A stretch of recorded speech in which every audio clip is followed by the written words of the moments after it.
Let's get to our guest on the program today, and we appreciate Sam Amico, the senior writer for hoopswire.com, joining us here on a Monday. What's going on, Sam? Thanks for taking some time. Yeah, not a whole lot. Thanks for having me. Yeah, we're just trying to make sense of what I've called a mediocre Western Conference. Just give us your sense of the West as it stands right now. The Warriors are still shorthanded. They win a couple games in a row. Everybody here thinks they can make a run to the title, assuming they're healthy. They lose a couple. It's forget about it. Just make some sense of the Warriors season as it relates to the Western Conference with so many different teams seemingly in the race. Yeah, I would agree. It is wide open. Denver has been pretty much atop the conference for most of the season. It's funny. It was just yesterday, I was just shooting the breeze with an exec in the East, and he said, the Warriors get that 8th seed, they could go on a run. If Steph's healthy, everybody's healthy. Klay's been using this time to, play some of his best basketball of the year, and then Steph Curry comes back, and all of a sudden, and Draymond comes back healthy, and Andrew Wiggins comes back healthy. All of a sudden, you have your team, presumably, hopefully, playing its best basketball when it means the most. And with the Western Conference this wide open, sure, anything could happen. There's really no clear-cut favorite, I don't think. Now, Denver deserves to, some respect, being in the position that they've been in all year with Jokic healthy, and they've got more depth this year than last year. But they're certainly not one of those, powers that you just think you really got to be playing exceptional to overtake them. I'd say that about anybody in the entire league. Sam, you are a breath of fresh air. I got a bet out here that the Warriors are going to go back-to-back, and my partner has the field. And, I'm up and down, but I'm betting on that pedigree and everything that you just said, and a team beating a healthy Warrior team 4 out of 7. I want to ask you this, Sam, because I don't want to sound like the old person, but I'm watching this NBA, and I'm a little turned off with the lack of defense. Do you see that, and is that just me? Because I look at the Kings, a great story, great job by Mike Brown, but they play no D, and yet they're the 3rd seed. Yeah, I'm about ready to sound like an old guy, too. First of all, I covered Mike Brown when I was a Cavs beat writer for a few years, and it's really funny to see his team leading the league in scoring because he was always such a defensive-minded coach. But I will say that, the rules in general, he's just taking advantage of the rules, and I would like to see, and I think there are fans out there who would like to see some of these rules on defense changed.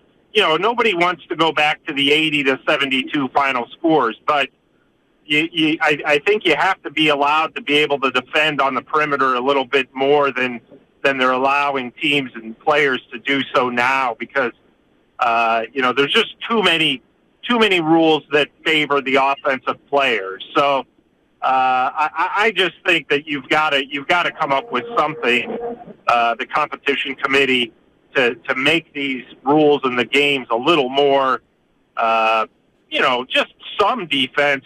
Otherwise, it's not going to be long before we see a guy scoring 100 points. Well, it's interesting, Sam, because I've always put it more on the fact that it just seems like there's a lot of players and a lot of teams that night to night over an 82-game season just don't bring the effort and the intensity. It's just kind of not worth it to really put in that energy. It sounds like you think it's more there's just too many fouls called and too many ways where the offense has an advantage, and that if there were options to play defense and it was more worth it, that teams would actually do it in the regular season. Is that fair? Yeah, I think so. I think that they're, if you remember the Memphis Grizzlies of a few years ago with Mike Conley and Zach Randolph and those guys, I mean, their grind was in their motto, So I think that if you do institute those rules, some teams are going to be known as good defensive teams. Their coaches can get them to give great defensive effort on most nights. Now, the NBA has instituted the freedom of movement rule, which is a good rule.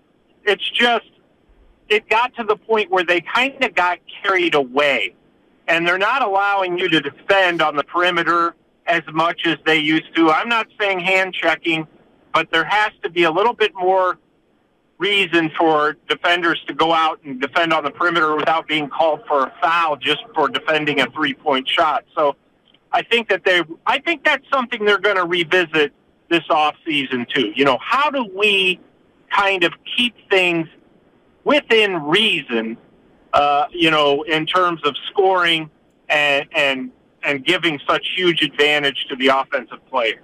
Sam, we're a couple of days from Klay Thompson putting together his best back-to-back month of his career. He's shown us early on when Barkley kind of said he was never be the same. He opened up and let us know, that bothered him. But are you at all shocked with the flamethrower that Klay Thompson has reemerged and shown us that he still got it? Yeah, I don't know about shocked, but pretty surprised. I didn't think he was done. I just didn't think he would be a guy who was scoring 42 followed by 32 and having this kind of month that he's having. I didn't think he'd be able to put it together again. I think a lot of people didn't think he would be able to, and not because of anything but the severity of his injuries in back-to-back years. It's just, it's surprising that he's been able. But you know what? Great for him. He's always been a pro's pro, always had a great work ethic, and probably was fueled a little bit by Barkley's words. So, and again, that's going to be something that will really benefit the Warriors when everybody else comes back. Now we know Klay Thompson is confident. We already know Steph Curry's going to do his thing. You assume Andrew Wiggins is going to come back and do his, and same thing with Draymond. So I think that these are all good signs. I like their trade, even though Gary Payton's not going to be available, until probably right before the playoffs. I think that was a good move on the Warriors' part to get a little bit more experience in the backcourt. So, this is a team that you count them out because they've had an up and down season. You're probably going to pay the price. Sam Amico joining us here on 95.7 The Game. Want to get to the Gary Payton deal and not so much the Payton part of it, but the Wiseman part of it, and the Warriors making the decision to move off of him. What did you make of that, and also that as an admission potentially of, all right, this two-timeline thing isn't going to work, or do they still have enough other young players that could develop down the line where they wind up with a nice young core down the line? Yeah, I think the core, the young core thing still has lots of potential. Every once in a while, and a guy may be a talented player, just doesn't fit what you're trying to do at the moment. And really that seemed what the situation was with James Wiseman. He didn't fit, and, maybe Detroit will be a better place for him.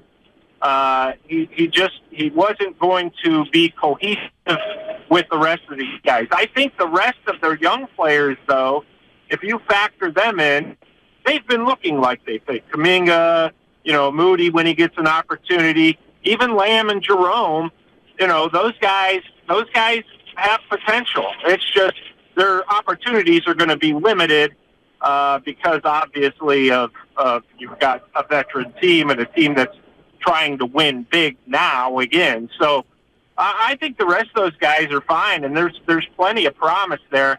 It's just, look, every once in a while you draft a guy who you think he's gonna be a difference maker. It doesn't pan out for whatever reason, probably some injuries in there, probably hurt his confidence.